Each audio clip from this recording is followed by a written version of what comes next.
ते तमतामयतां नहि कोऽपि सुधि शरणागतवत्सल तत्त्वनिधे भव शङ्कर देशिक मे शरणं विदितान् मया विशदैककदा न च किञ्चन काञ्चनमस्ति गुरो द्रुतमेव विधेहि कृपां सहजां भव शङ्कर देशिक मे शरणम्। જય સિયારામ। જય સિયારામ। તો આપણે ગઈકાલે 381 નંબરના શ્લોક સુધી ગયા હતા અને ધ્યાનનું પ્રકરણ ચાલે છે। બેઝિકલી જે વિષય છે એ ધ્યાનનો વિધિ, અને એમાં આ શ્લોક ગઈકાલે કર્યો હતું, એશ સ્વયં જ્યોતિરશેષ સાક્ષી વિજ્ઞાન કોશે વિલસત્યજસ્રમ લક્ષ્યમ વિધાયૈનમ વિલક્ષણમ અખંડ વૃત્યાત્મતયાનુભાવય। यह जो स्वयं प्रकाश सबका साक्षी निरंतर विज्ञान कोश में विराजमान है, समस्त अनित्य पदार्थों से पृथक इस परमात्मा को ही अपना लक्ष्य बनाकर इसी का तैल धारावत अखंड वृत्ति से आत्म भाव से चिंतन करो। तो आ श्लोक ની અંદર એમ જણાવે છે કે ધ્યાનની અંદર શું મુખ્ય પ્રક્રિયા શું છે? અખંડ વૃત્તિથી આત્મભાવથી પરમાત્માને જ લક્ષ્ય બનાવી અને પરમાત્માનું જ ચિંતન કરો। ખ્યાલ આવ્યો? હું પરમાત્માનો દાસ છું, હું પરમાત્માનો અંશ છું, હું શુદ્ધ બુદ્ધ ચિત્તન છું અને નિત્ય શ્રી હરિનો દાસ છું, હું આનંદમય છું, હું પરમાનંદમય છું। જે કઈ લક્ષણો પરમાત્માની અંદર છે એ બધા જ લક્ષણો મારી અંદર પણ છે। આમ સમજીને અખંડ વૃત્તિથી ચિંતન કરવાનું છે આત્મભાવ વડે, અને અનિત્ય પદાર્થો જે છે એને પાછળ છોડી દેવાના છે, એનો બાદ કરીને આ ચિંતન કરવાનું છે। અનિત્ય પદાર્થોની અંદર જે વિષયો, 5 વિષયો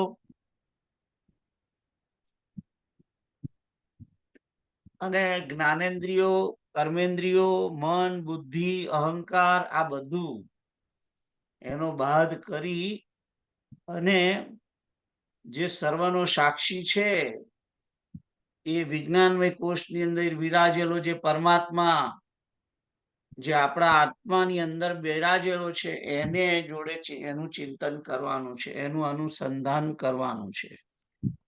તો આ વાત આપણે ગઈકાલે કરી હતી। આપણે આજે આગળ જઈએ 382માં। એતમચ્છિન્નયા વૃત્ત્યા પ્રત્યયાંતર શૂન્યયા ઉલ્લેખયન વિજાનીયાત स्वस्वरूपतया स्फुटम। अन्य प्रतीतियों से रहित अखंड वृत्ति से इस एक ही का चिंतन करते हुए योगी इसी को स्पष्टतया अपना स्वरूप जाने। બીજી પ્રતીતિઓ જે દેખાય છે જ્ઞાનેન્દ્રિયો અને કર્મેન્દ્રિયો વડે, મન અને બુદ્ધિ વડે, એ બધી પ્રતીતિઓને એક બાજુ છોડી દેવાની છે।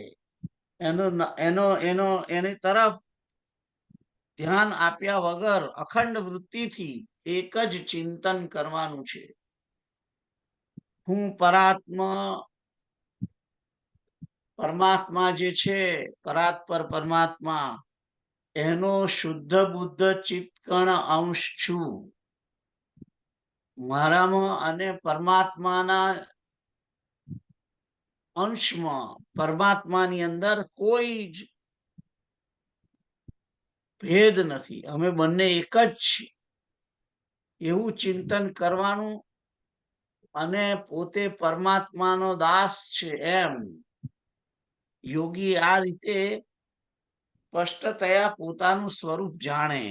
એનું પોતાનું સ્વરૂપ શું છે? આત્માનું સ્વરૂપ શુદ્ધ બુદ્ધ આનંદમય નિત્ય અવિનાશી ચેતન ચિત્કણ આત્મા છું એમ વિચાર્યા કરવાનું છે. એ વાત કરેલી છે અહીંયા આગળ. તો હવે તમે આના વિશે થોડુંક વાંચો પેલી તમારી બુકમાંથી. शब्दार्थ अन्य प्रतीतियों से रहित अखंड वृत्ति से एक ही का चिंतन करते हुए योगी इसी को स्पष्टतया अपना स्वरूप जाने। भावार्थ जो योग साधना में रत रहकर मुक्ति की इच्छा रखता है उसे एकमात्र ब्रह्म का ही चिंतन करना चाहिए, क्योंकि वही स्वयं का वास्तविक स्वरूप है। अन्य अनात्म वस्तुओं की प्रतीति मिथ्या है। अंश बनी रहो। એટલે સીતારામ, જે જગતના પદાર્થો અનિત્ય પદાર્થો છે એનું ચિંતન કરવાનું નથી અને કેવલ નિત્ય આનંદ સ્વરૂપ પરમ ચિત્કણ પરમાત્માના પરમ શુદ્ધ જે ભાવ છે આત્મભાવ એની અંદર જ જોડાઈ જવાનું છે એ વાત કરી છે. આગળ જોઈએ. અત્રાત્મત્વં દર્દૃઢીકુર્વन् અહમાદિષુ સત્યજન સંત્યજન उदासीनतया तेषु तिष्ठेत घटपटादिवत्. तो कहे छे कि इस प्रकार परमात्मा में ही आत्म भाव को दृढ़ करता हुआ और अहंकार आदि में आत्म बुद्धि छोड़ता हुआ उनकी ओर से शरीर से भिन्न घटपट आदि वस्तुओं के समान उदासीन हो जाए. तो કે છે કે આ પરમાત્માની અંદર જ પોતાનો આત્મભાવ દ્રઢ કરવાનો છે. હું જ પરમાત્માનું સ્વરૂપ છું, ચિત્કણ સ્વરૂપ છું. મારામાં અને પરમાત્મામાં કોઈ ભેદ નથી. પરમાત્મા પણ શુદ્ધ બુદ્ધ આનંદમય અને ચેતન જ્ઞાન સ્વરૂપ છે. તેમ મારો આત્મા પણ શુદ્ધ બુદ્ધ ચેતન જ્ઞાન સ્વરૂપ આત્મા છે. હું ચિત્કણ છું અને એ પેલો અંશી છે. હું અંશ છું, એ અંશી છે. એટલો જ ફેર છે. અને એ રીતે જોડે જોડે અહંકાર આદિમાં આત્મબુદ્ધિ છોડવાની છે. અહંકારની અંદર જે આપણી આત્મબુદ્ધિ છે કે હું દેહ છું, હું મારી જ્ઞાનેન્દ્રિયો છે, કર્મેન્દ્રિયો છે, મન છે, બુદ્ધિ છે, અહંકાર છે, આ બધામાં જે આત્મબુદ્ધિ આપણે કરેલી છે અત્યાર સુધી એને છોડી દેવાની છે. અને આ શરીરથી જુદું જે ઘટપટ શરીરથી જુદું જે બીજું બધી વસ્તુઓ છે એ વસ્તુઓની સમાન ઉદાસીન થવાનું છે. શરીર સે ભિન્ન. શરીરથી ભિન્ન શું છે? શરીરથી ભિન્ન આખું જગત છે. એ જગતની વસ્તુઓને માટે ઉદાસીન થવાનું. કારણ કે જગતના પદાર્થો તો મિથ્યા છે, પરંતુ જગત જેના આધારે છે એ સત્ય સ્વરૂપ છે, એ પરમાત્મા તત્વ છે. એની અંદર આત્મભાવ કરવાનો છે. તો આ 383 માટે તમે વાંચો હવે શું લખ્યું છે. शब्दार्थ इस प्रकार इस परमात्मा में ही आत्म भाव को दृढ़ करता हुआ और अहंकार आदि में आत्म बुद्धि छोड़ता हुआ उनकी ओर से शरीर से भिन्न घटपट आदि वस्तुओं के समान उदासीन हो जाए। भावार्थ, जिस प्रकार मनुष्य घड़े एवं वस्त्र आदि को अपने शरीर से भिन्न मानता है, उन्हें अपना स्वरूप नहीं मानता, उसी प्रकार योगी को आत्मा को ही अपना स्वरूप मानकर अन्य सभी पदार्थों को अनात्म पदार्थ मानकर उनके प्रति उदासीन होकर आत्म भाव का ही चिंतन करना चाहिए। सीताराम। सीताराम। तो આગળ જઈએ, આત્મદ્રષ્ટિ નવો સબ્જેક્ટ જે છે એની અંદર આત્મદ્રષ્ટિ.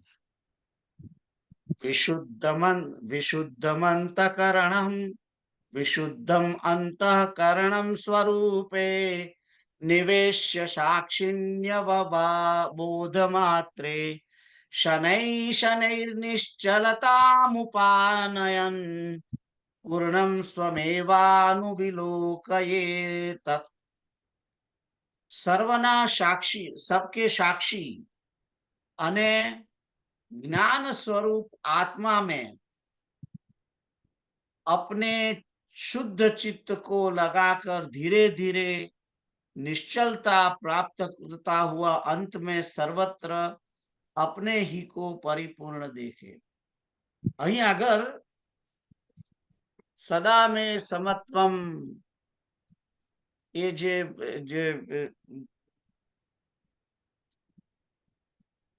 છેલ્લી જે કડી છે, અહમ નિર્વિકલ્પો નિરાકાર રૂપો વિભુર્વ્યાપ્ય સર્વત્ર સર્વેન્દ્રિયાણામ સદા મે સમત્વમ ન મુક્તિર ન બંધ ચિરાનંદ રૂપ શિવોહમ શિવોહમ. એ જે પરમાત્મા જે છે સર્વત્ર સર્વેન્દ્રિયાની અંદર જે વ્યાપ્ત છે, એ પરમાત્મા તત્વની અંદર પોતાનો આત્મા સ્થાપી દેવાનો છે. પરમાત્મા સર્વના સાક્ષી છે અને જ્ઞાન સ્વરૂપ છે. એ જ્ઞાન સ્વરૂપ પરમાત્માની અંદર, એ પરમાત્માની અંદર પોતાનો આત્મા એટલે કે શુદ્ધ ચિત્તને લગાડી દેવાની, એટલે શુદ્ધ ચિત્તને લગાડવાનું, શુદ્ધ ચિત્તને, અને ધીમે ધીમે ચિત્ત લગાડી અને ચિત્તને ત્યાં ચોંટાડી દેવાનું છે. બેઝિકલી અંતઃકરણને. આમ તો આત્માને, આત્માની વાત છે અહીં આગળ. ચિત્ત શુદ્ધ ચિત્ત ભલે લખ્યું, પણ અંતઃકરણ જે છે એની અંદર રહેલો જે પરમાત્મા છે, અંતઃકરણ નહીં, અંતઃકરણની અંદર તો ચિત્ત આવે અને ચિત્તને, શુદ્ધ ચિત્તને ધીમે ધીમે ચલાયમાન કર્યા વગર પરમાત્માની જોડે જોડવાનું અને એ રીતે પોતાના આત્માને પણ પરમાત્માની અંદર લીન કરવાનું છે, લય કરવાનું છે. અને આ રીતે જ્યારે પોતાનો આત્મા લય થાય અને ક્યારેય ચલાયમાન ના થાય એ સ્થિતિમાં આવે, ત્યારે તે પોતાના આત્માને સર્વત્ર પરિપૂર્ણ જુએ છે. તે પોતાના આત્માને જ બધે જુએ છે. જ્યારે મુક્ત પુરુષનો આત્મા પરમાત્માની અંદર લીન થઈ જાય છે, ત્યારે તે જુએ છે કે આ સર્વની અંદર રહેલો જે આત્મા છે એની અંદર જ હું છું. ખ્યાલ આવ્યો? તો એ રીતે પરિપૂર્ણ પોતાને બીજા સર્વત્ર બધે જ પોતાનું જ સ્વરૂપ જુએ. જેવી રીતે જે પેલા શું કહેવાય, સુખદેવ ભગવાન, એમનો આત્મા સર્વત્રની અંદર મળી ગયેલો હતો, કારણ કે પોતાના આત્માને પરમાત્માની અંદર લીન કર્યો છે. અને પરમાત્માનો આત્મા તો આખા જગતમાં સર્વવ્યાપક છે. એટલે એ દ્રષ્ટિએ પેલો જે આત્મા છે ચિત્કણ, એ પણ સર્વવ્યાપી બને છે. પરમાત્માની અંદર લીન થઈ ગયેલો હોવાને કારણે એ સર્વત્રની અંદર એ પણ વ્યાપ્ત થઈ જાય છે અને પોતાને જ સર્વત્ર જુએ છે. એટલે પછી બોલી ઉઠે છે કે જીધર દેખતા હું તું હી તું હે, તું હી તું હે, એમ ખ્યાલ આવ્યો. અને હું જ સર્વત્ર છું એમ ભગવાનને પણ સર્વત્ર જુએ છે ને પોતાને પણ સર્વત્ર જુએ છે, કારણ કે પોતાનો આત્મા એ પરમાત્માની અંદર સ્થિત થઈ ગયેલો છે. એટલે તો આ વિશે તમારી જે ચોપડી છે એમાં શું લખ્યું છે, વાંચો. हाँ, शब्दार्थ सबके साक्षी और ज्ञान स्वरूप आत्मा में अपने शुद्ध चित्त को लगाकर धीरे धीरे निश्चलता प्राप्त करता हुआ अंत में सर्वत्र अपने ही को परिपूर्ण देखे। वह आत्मा ही सबका साक्षी एवं ज्ञान स्वरूप है, जो स्वयं का वास्तविक स्वरूप है। अतः इसी में अपने चित्त को स्थिर करने से स्वयं ही ब्रह्म रूप हो जाता है। सीताराम। સીતારામ. તો હું જે શબ્દ પરમાત્મા વાપરતો હતો એના બદલે અહીંયા આગળ બ્રહ્મરૂપ વાપર્યો છે શબ્દ. પણ વ્યક્તિ બ્રહ્મરૂપ થઈ જાય છે બેઝિકલી, ખ્યાલ આવ્યો. આગળ 385 નો શ્લોક જોઈએ. દેહેન્દ્રિય પ્રાણ મનો અહમાદિભી સ્વાજ્ઞાન કલરૂપ સ્વાજ્ઞાન ક્લુર તૈરખિલૈરુપાધિભિ ઉપાધિભિः विमुक्तमात्मानम् अखंड रूपम पूर्णम महाकाशमिवावलोकयेत्. अपने अज्ञान से कल्पित देह, प्राण, इंद्रिय, मन अने और अहंकार आदि समस्त उपाधियों से रहित अखंड आत्मा को महाकाश की भांति सर्वत्र परिपूर्ण देखे. આ બધી વસ્તુઓ જે કહેવામાં આવી છે કે આત્મદ્રષ્ટિ, પોતાને કેવી રીતે પોતાને જોવાનો છે એની વાત કરે છે. અને કહે છે કે આ દેહ, ઇન્દ્રિય, પ્રાણ, મન, અહંકાર આ બધું જે છે એ પોતાના અજ્ઞાનથી કલ્પિત છે. સ્વ અજ્ઞાન કલ્પિત છે, ખરેખર છે નહીં. જેમ આ જગત પણ મિથ્યા છે એવી રીતે પોતાના દેહને, પોતાના આત્માને, પોતાના દેહને, પોતાની ઇન્દ્રિયોને, મન, બુદ્ધિ, અહંકાર આ બધાને કલ્પિત અને અનાત્મ જાણીને તેની બધી જ ઉપાધિઓ જે છે કે હું પિતા છું, પુત્ર છું, આ બધી ઉપાધિઓ, હું ઘરવાળો છું, મારે બેંક બેલેન્સ છે, મારે આ છે, તે છે, હું આ છું, હું તેલો છું, હું એન્જિનિયર છું, આ બધી ઉપાધિઓને એક બાજુ મૂકી અને પોતાના આત્માને અખંડ પરમાત્મા તત્વ અથવા તો બ્રહ્મની અંદર જોડીને, અને જ્યારે બ્રહ્મની અંદર જોડે છે ત્યારે આ જગતની અંદર જેમ મહાકાશ વ્યાપેલું છે એવી રીતે એનો આત્મા પણ મહાકાશની માફક, આકાશની માફક એ સર્વત્ર વ્યાપ્ત પોતાને જુએ છે એમ કે છે. અહીંયા આગળ શબ્દ મહાકાશ લખ્યો છે. મહાકાશ એટલે જગતનું આકાશ. શાસ્ત્રની અંદર ઘણા ઘણા જુદા જુદા શબ્દો આવેલા છે. ઘટાકાશ, મઠાકાશ, મહાકાશ. ઘટાકાશ એટલે ઘડાની અંદર રહેલું જે આકાશ તત્વ છે તે. મઠાકાશ એટલે જે આશ્રમ કે મઠ છે એની ઉપર, એની જેટલો જ એરિયા, જેટલું જ આકાશ એ મઠાકાશ. અને મહાકાશ એટલે સંપૂર્ણ આકાશ, આખા જગતનું. ખ્યાલ આવ્યો? એટલે પોતાનો આત્મા પરમાત્મા અથવા તો બ્રહ્મની અંદર લીન કરીને પોતાની જાતને મહાકાશની જેમ સર્વત્ર ફેલાયેલો જુએ, એ વાત અહીં કરી છે 385 માં. તો હવે તમે એના વિશે વાંચો. शब्दार्थ अपने अज्ञान से कल्पित देह, इंद्रिय, प्राण, मन और अहंकार आदि समस्त उपाधियों से रहित अखंड आत्मा को महाकाश की भांति सर्वत्र परिपूर्ण देखे। भावार्थ आत्मज्ञान के अभाव में ही मनुष्य अज्ञानवश इन देह, इंद्रिया, मन, प्राण, अहंकार आदि को अपना स्वरूप मानने लगता है, किंतु इनके पीछे वही एक पर आत्मसत्ता है जो अखंड रूप से महाकाश की भांति सर्वत्र व्याप्त है तथा उसी के रूप है।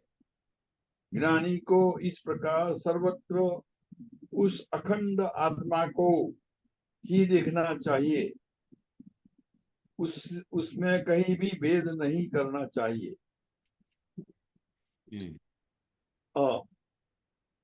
सीताराम ईश्वरम सजीव अविनाशी है।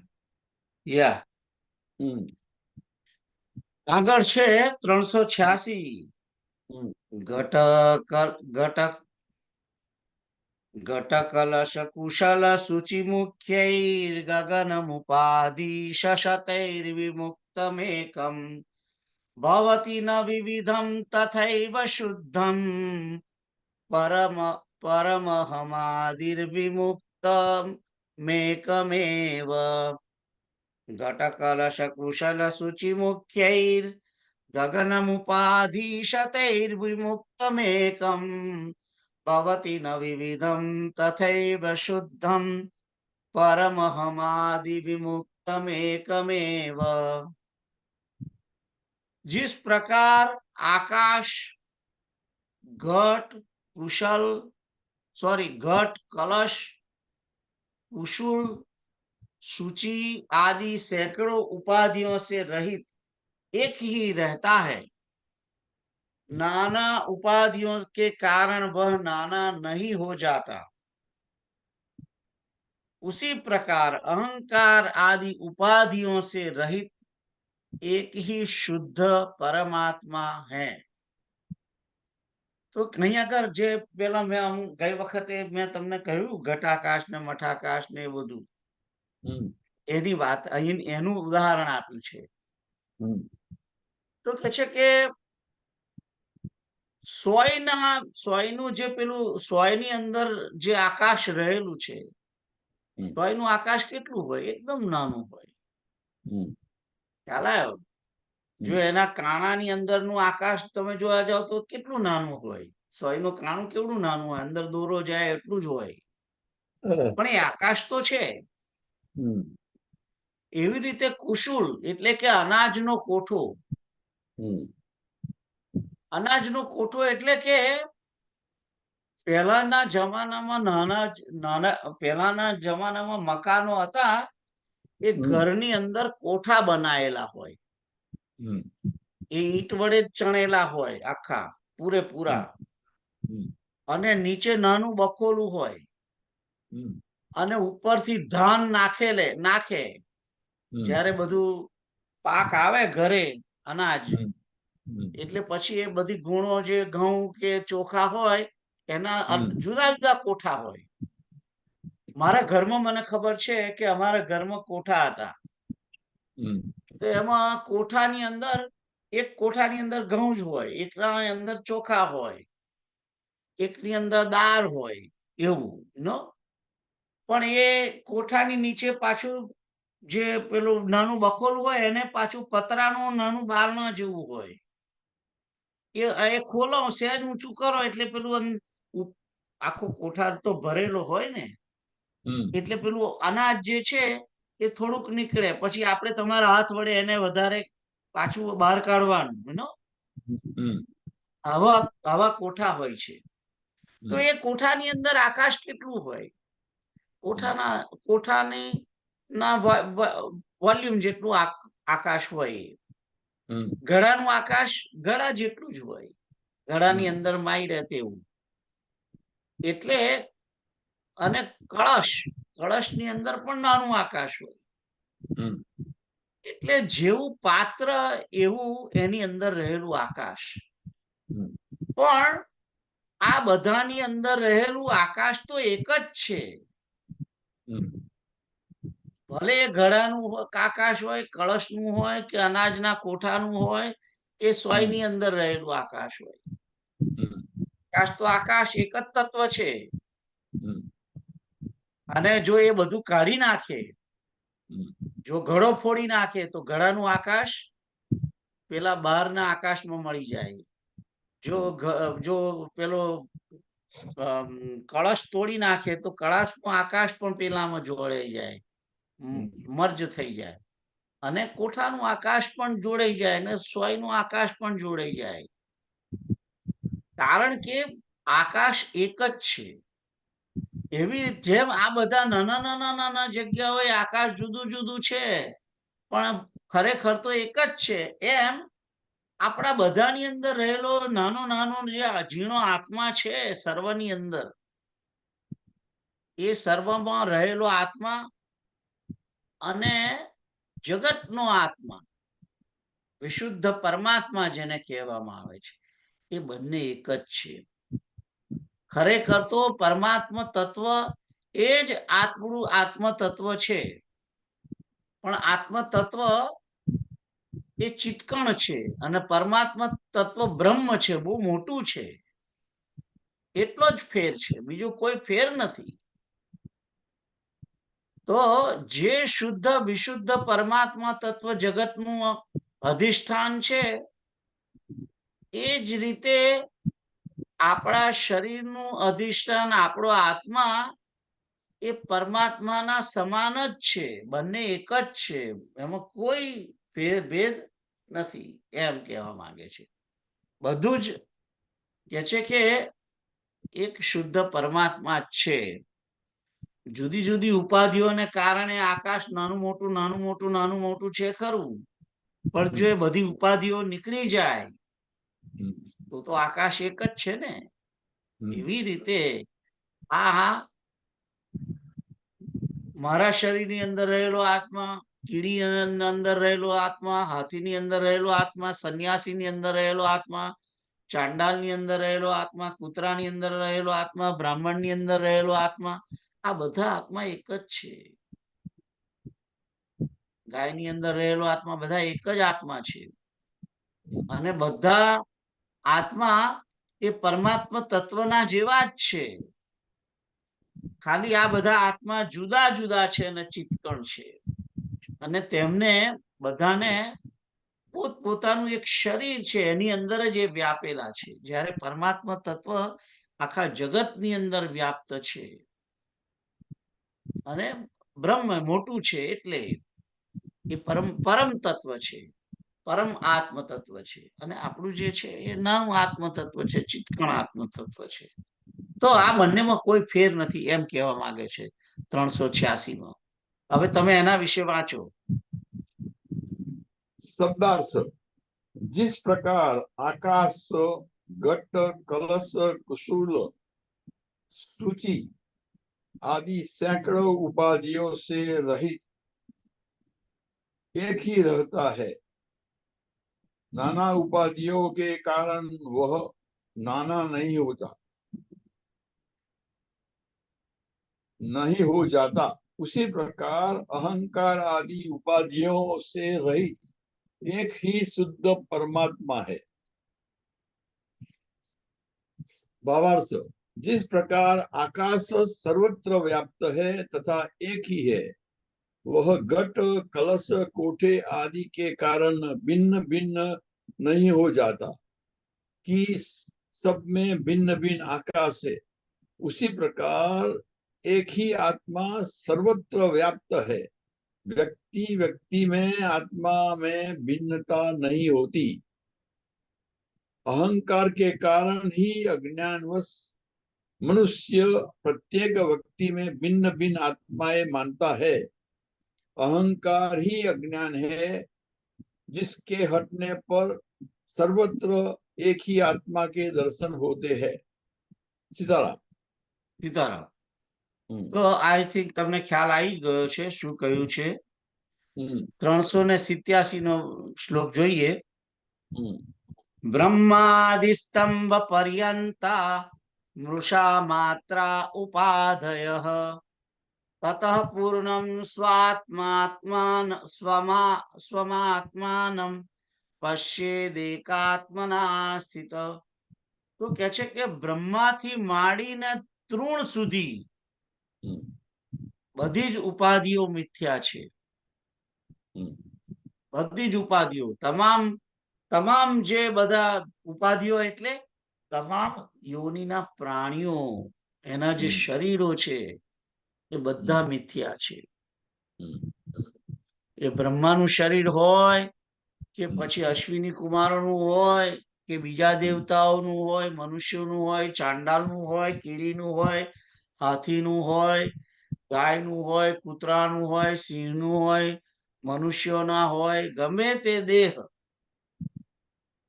આ બધી જ ઉપાધિઓ છે આત્માને માટે, અને એ બધી મિથ્યા છે, સાચી નથી.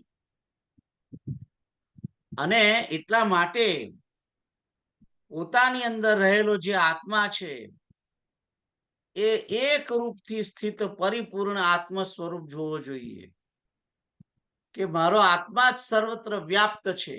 પરમાત્માની અંદર પણ એ જ વ્યાપ્ત છે, કારણ કે જેવી રીતે પરમાત્મા સર્વત્ર વ્યાપ્ત છે એ આ બધા શરીરોની અંદર ચિત્કણ આત્મ સ્વરૂપે બધાની અંદર રહેલો છે પરમાત્મા.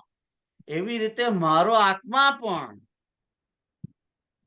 મારો આત્મા અને બીજા બધાના બીજા શરીરોના આત્માને ની અંદર કોઈ ભેદ નથી, અથવા તો પરમાત્મા તત્વમાં પણ કોઈ ભેદ નથી. મારો આત્મા અને પરમાત્માનો આત્મા અને બીજા બધા આત્માઓ, આ બધામાં કોઈ ભેદ નથી. બધું એક જ આત્મ તત્વ, એક જ છે. એને પરમાત્મ તત્વ કહો કે આત્મ તત્વ કહો. મેં જ્યારે તમને આત્માના 12 લક્ષણો કહ્યા હતા, એની અંદર પહેલું જ લક્ષણ આ છે, એક છે. આત્મા એક છે. આત્મા એક છે, બે છે જ નહીં. એવું નથી કે યોગેશભાઈ નો આત્મા અને કિરીટભાઈ નો આત્મા જુદો છે, ના, બંને એક જ આત્મા છે. અને રંજન ની અંદર એ જ આત્મા છે, જયરામમાં એ જ આત્મા છે, અને સર્વત્ર બીજા બધા પ્રાણીઓની અંદર પણ એ જ આત્મા છે. અને એ જ આત્મા કૃષ્ણ સ્વરૂપે છે, એ જ આત્મા રામ સ્વરૂપે છે, એ જ આત્મા નારાયણ સ્વરૂપે છે. તો બધો આત્મા એક જ છે, આત્મ તત્વ એક જ છે. ખ્યાલ આવ્યો તમને? તો હવે એના વિશે તમે વાંચો. शब्दार्थ ब्रह्मा से लेकर तृण पर्यंत समस्त उपाधियां मिथ्या है, इसीलिए अपने को सदा एक रूप से स्थित परिपूर्ण आत्म स्वरूप देखना चाहिए.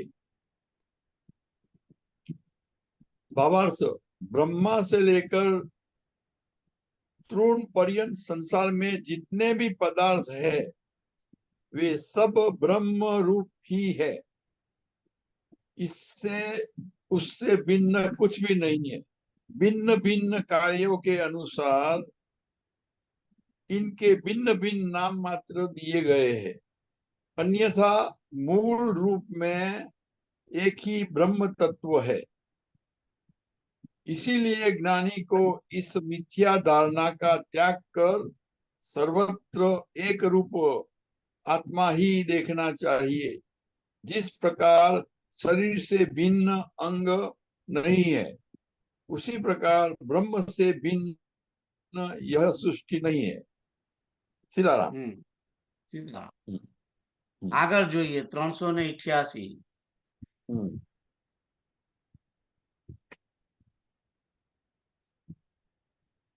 यत्र भ्रान्त्या कल्पितं यद्विवेके तत्तन्मात्रं नैव तस्माद् विभिन्नम्.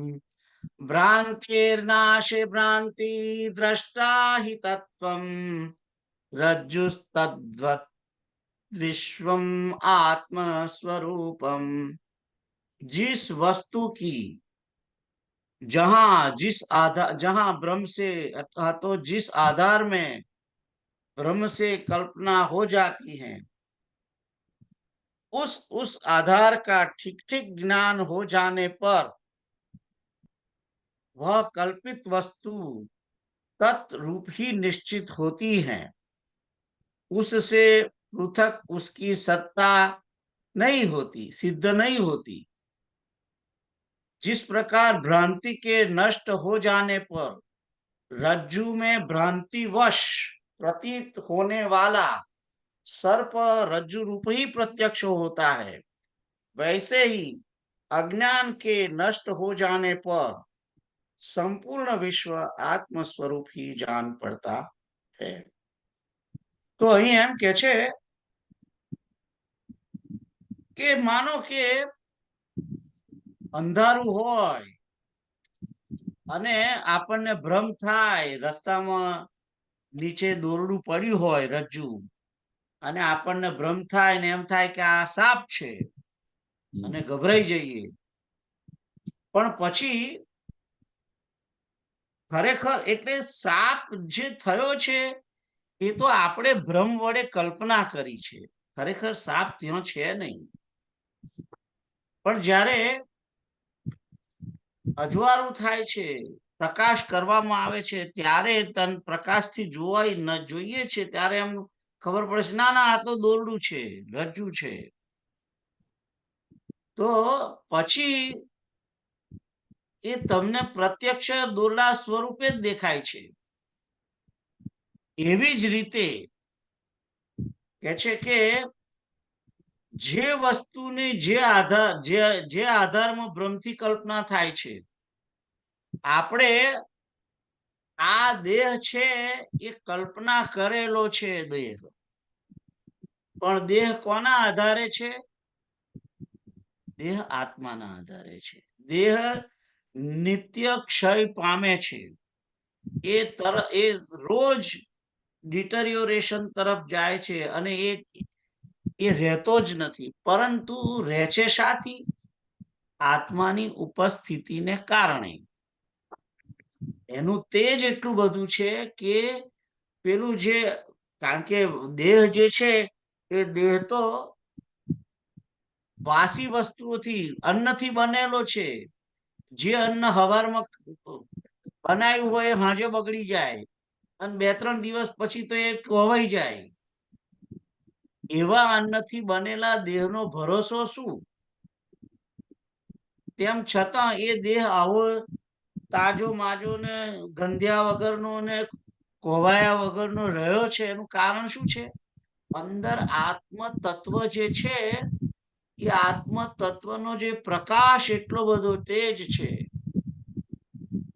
કે એના કારણે, એના આધારે આ દેહ રહેલો છે। જો આ દેહમાંથી આત્મા નીકળી જાય તો દેહનું અસ્તિત્વ બહુ પછી રહે નહીં, અને દેહને પછી બધા કે ભાઈ એને બાળી મૂકે, એને આ તો બધું ગંધાય છે, આ તો ગંદી વસ્તુ છે, એમ કરીને એનો ત્યાગ કરી દે છે। કેમ? ખબર પડી હવે કે આ દેહ સત્ય નથી। અત્યાર તો સત્ય છે, એનું કારણ શું છે? ભ્રમને કારણે। આપણે દેહને આત્મા સમજી બેઠા છે એ કારણે આપણે એમ સમજીએ છીએ કે મારો દેહ અને બધાના દેહ, બીજા બધા યોનિના પ્રાણીઓના દેહ બધા જે છે એ સત્ય છે, નિત્ય છે, પણ એવું નથી। એની અંદર બધામાંથી આત્મા નીકળી જાય તો એ બધા પણ ગંદકી જ છે એક રીતે। અને એ જ્યારે તમને મનન, તમને જ્ઞાન બરાબર થઈ જાય છે જ્યારે, કે આ બધું તો આત્માના આધારે આખું આ જગત ટકેલું છે, એ પરમાત્મા તત્વ, એ આત્મ તત્વ એની અંદરથી નીકળી જાય તો આ જગતની કોઈ સ્થિતિ રહેતી નથી, ઇમિડિયેટલી એનો પ્રલય થઈ જાય। ખ્યાલ આવ્યો? તો આ જે જ્ઞાન થાય છે એટલે તરત ખ્યાલ આવે છે કે આત્મા જ સત્ય છે। આ બધું આત્માને લીધે ટકી રહેલું છે અને આ વિશ્વ આત્માને પરમાત્મા તત્વને કારણે ઊભું રહ્યું છે. પણ જ્યારે અજ્ઞાન નષ્ટ પણ જ્યારે આપણને અત્યારે એમ થાય છે કે આ બધું સત્ય છે, દેહ ને આ દેહ જગત ને બધું ખરેખર મિથ્યા જ છે, પણ જ્યારે અજ્ઞાન નષ્ટ થશે ત્યારે ખબર પડશે. હજુ અજ્ઞાન જ છે આપણી અંદર, આપણી જોડે આ બધી માહિતી છે, હજુ જ્ઞાન થયું નથી. એટલે જ્યારે જ્ઞાન થાય છે ત્યારે એને ખ્યાલ આવે છે કે આખું આ જગત આત્મ સ્વરૂપ છે. અને જે પેલું એક શ્લોક ચતુશ્લોકી ભાગવત છે એની અંદર કહ્યું હતું કે આ બધું જ્યારે નહોતું ત્યારે પણ પરમાત્મા તત્વ એકલું જ હતું, એક જ તત્વ હતું પરમાત્મા તત્વ. અને આ બધું નહીં હોય ત્યારે પણ એ જ રહેશે. અને અત્યારે આ બધું જે દેખાઈ રહ્યું છે એ બધું એનો જ પરમાત્મા તત્વનો જ મહિમા છે અને એના કારણે જ આ બધું છે. એ પરમાત્મા તત્વને કારણે જ સ્થિતિ થઈ રહી છે જગતની. બાકી જગતની સ્થિતિ શક્ય જ નથી પરમાત્મા સિવાય. પરમાત્મા ના હોય તો એની સ્થિતિ શક્ય નથી. એટલે આ બધું નહીં હોય ત્યારે પણ આત્મ સ્વરૂપ પરમાત્મા સ્વરૂપ રહેવાનું છે, એક જ તત્વ. અને પહેલા નહોતું ત્યારે પણ એક જ તત્વ છે ને અત્યારે પણ આ બધું એક જ તત્વ છે. ખ્યાલ આવ્યો? એટલે આ વિશ્વ આખું આત્મ સ્વરૂપ જ છે. અને એ ત્યારે આપણને જણાય જ્યારે આપણું અંદર રહેલું અજ્ઞાન નાશ પામે ત્યારે. તો તમે આ 388 વિશે વાંચો હવે. शब्दार्थ इस वस्तु की जहां ब्रह्म से कल्पना हो जाती है, उस आधार का ठीक ठीक ज्ञान हो जाने पर वह कल्पित वस्तु तद्रूप ही निश्चित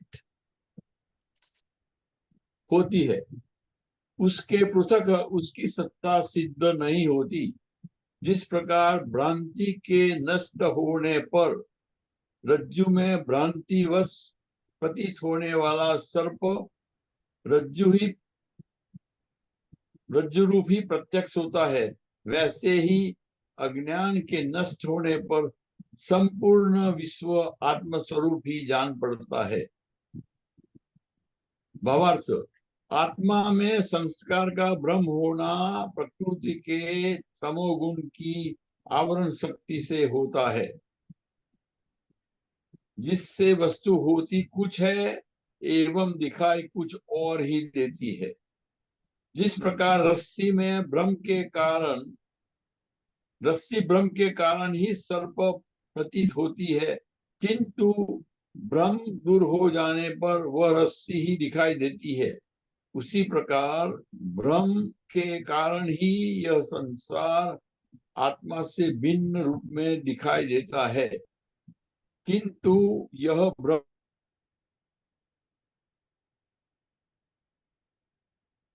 सीताराम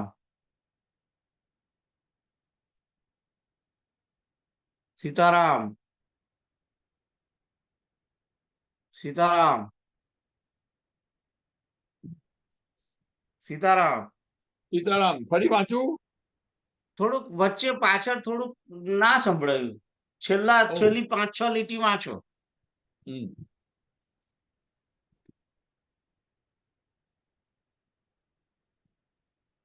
બોલો છો તમે? या તો બોલો ને.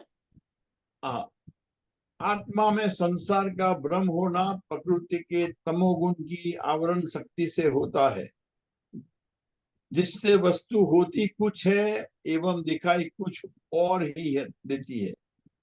जिस प्रकार रस्सी भ्रम के कारण ही सर्प प्रतीत होती है, किंतु भ्रम दूर हो जाने पर वह रस्सी ही दिखाई देती है, उसी प्रकार भ्रम के कारण ही संसार आत्मा से भिन्न रूप में दिखाई देता है, किंतु यह भ्रम मिट जाने पर वह पुनः आत्म स्वरूप ही दिखाई देने लगता है।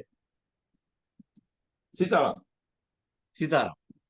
તો આગળ જોઈએ 389.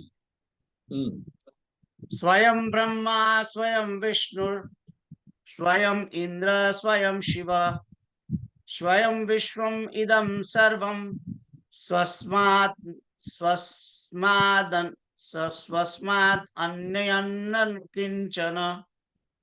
आप ही ब्रह्मा है, आप ही विष्णु है, आप ही इंद्र है, आप ही शिव है, और आप ही सारा यह सारा विश्व है। अपने से भिन्न और कुछ भी नहीं है। तो અહીં આગળ અહમ બ્રહ્માસ્મિનો ઉપદેશ આપવામાં આવ્યો છે કે તત્વમસી તે તું છે, એટલે કે તું જ, તારો આત્મા જ બ્રહ્મા છે, તારો આત્મા જ વિષ્ણુ છે, તારો આત્મા જ ઇન્દ્ર છે, તારો આત્મા જ શિવ છે, અને તું જ આખું વિશ્વ તું જ છે, અને તારાથી ભિન્ન બીજું કઈ છે નહીં. આ એટલા માટે આવું કહેવામાં આવ્યું છે કારણ કે જ્યારે ઇન્ડિવિજ્યુઅલ આત્મા પરમાત્માની અંદર મળી જાય છે, લીન થઈ જાય છે, ત્યારે એ પોતે પણ પરમાત્મા સ્વરૂપ બને છે ને. જ્યારે મારો આત્મા પરમાત્માની અંદર લીન થઈ જાય એ સમય તો પછી હું પણ પરમાત્મા જ બની ગયો ને ઓટોમેટિક. હવે જો હું પરમાત્મા જ હોઉં તો બ્રહ્મા વિષ્ણુ ઇન્દ્ર શિવ આ બધું પરમાત્મા ના અંદરમાં છે એ બધું, અને આખું વિશ્વ એ પરમાત્મા સ્વરૂપ જ છે. એટલે મારામાં ને એમાં કોઈ ફેર નથી એમ કહેવામાં આવે છે. એટલે હું જ સર્વત્ર છું. એટલે આ જે અહમ બ્રહ્માસ્મિ સોહમ તે તત્વમસી એનો અર્થ એ જ છે કે તારો આત્મા અને પરમાત્મા તત્વ એ બેમાં કોઈ ફેર નથી, તમે એક જ છો. ફેર એટલો છે કે એ બાપ છે અને તું બેટો છે. ખ્યાલ આવ્યો? એ બાપ છે અને તું બેટો છે. એ તું બ્રહ્મા જ છું, પણ તું આવડો મોટું જગત નો બ્રહ્મા નથી. તું નાનું, તારું જે નાનું વિશ્વ છે એનો બ્રહ્મા છું. તું પણ બીજો માનવ ઉત્પન્ન કરી શકે છે, તારામાં તાકાત છે. કારણ કે આપણે આપણા દીકરાઓ પુત્રોને એને જન્મ આપીએ છીએ ને, એટલે તું બ્રહ્મા પણ છે ને તું વિષ્ણુ પણ છે. તું એમનું પાલન કરે છે. ખ્યાલ આવ્યો? અને જો તારા પહેલા જો એ બધા જતા રહે તો એમનું ક્રિયાકર્મ તું જ કરે છે. એટલે પણ તારી જે એ છે એ સીમિત છે, મર્યાદા સીમિત મર્યાદામાં છે. પરમાત્માની અનંત છે, કારણ કે એ આત્મા જ અનંત છે. તારો આત્મા અનંત નથી, તારો આત્મા ચિત્કણ છે. તો ફેર કોઈ નથી, તું એ જ છું. એ તારું જ સ્વરૂપ છે ને તું એનું સ્વરૂપ છું, એમ કહેવાય. ખ્યાલ આવ્યો?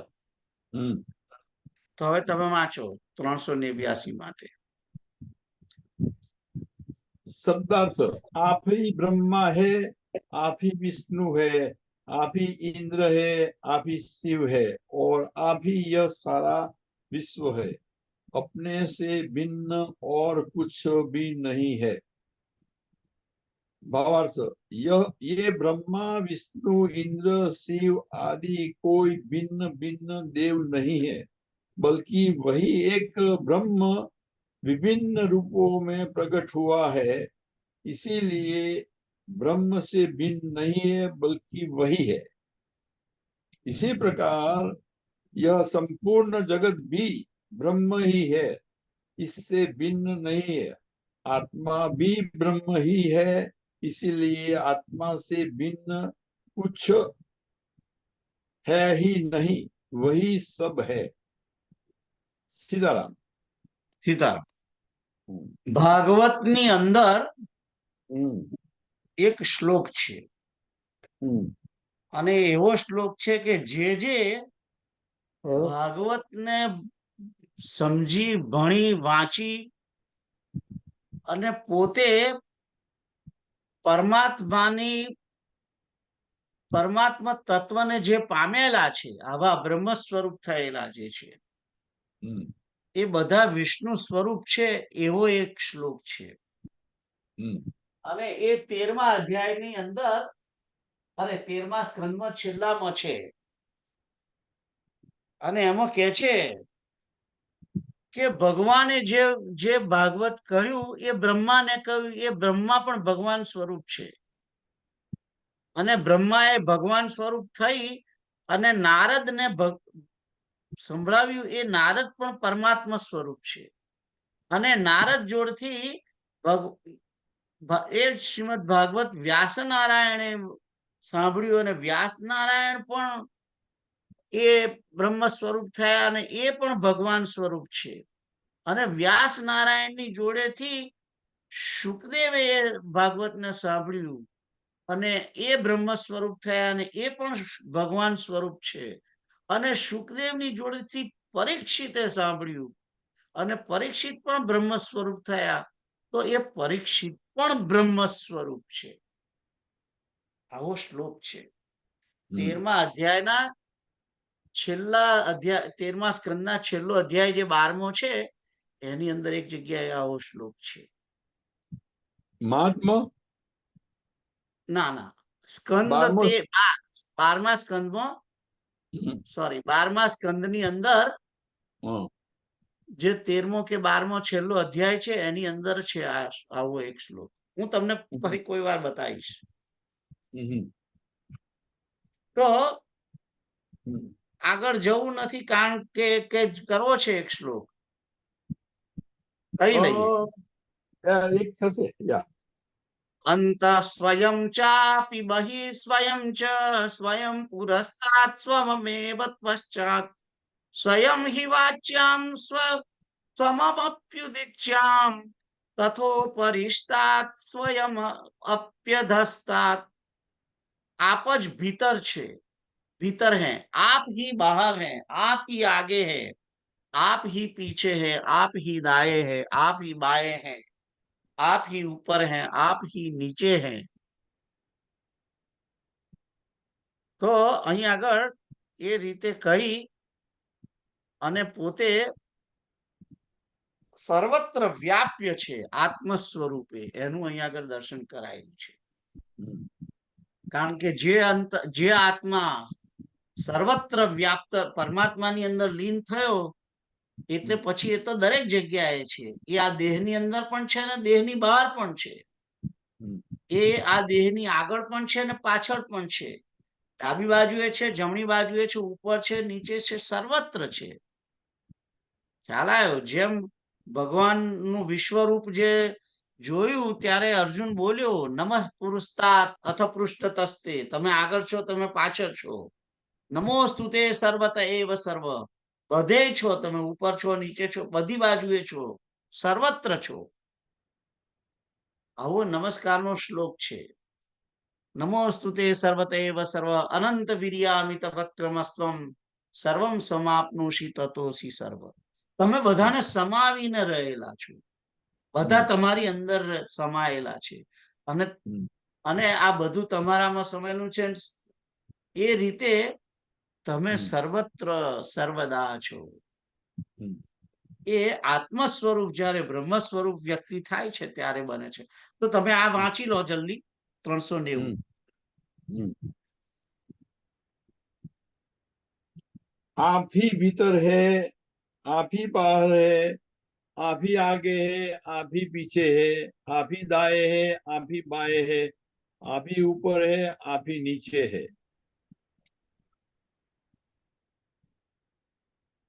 आत्मा ही निज का स्वरूप है, जो स्वयं ब्रह्म ही है. इसीलिए ब्रह्म के समान यह आत्मा भीतर बाहर ऊपर नीचे दाएं बाएं सर्वत्र विद्यमान है. कोई भी स्थान ऐसा नहीं वहां जहां वह न हो। हरि व्यापक सर्वत्र समाना। That's right. या हरि व्यापक सर्वत्र समाना, प्रेम ते प्रगट होई में जाना. બરાબર. તો પૂરું થઈ ગયું, રાઈટ? या ઓકે, या તો અહીંયા આગળ સમાપ્તિ કરીએ છીએ. હરે કૃષ્ણ કૃષ્ણ કૃષ્ણ હરે હરે, હરે રામ રામ રામ હરે હરે, હરે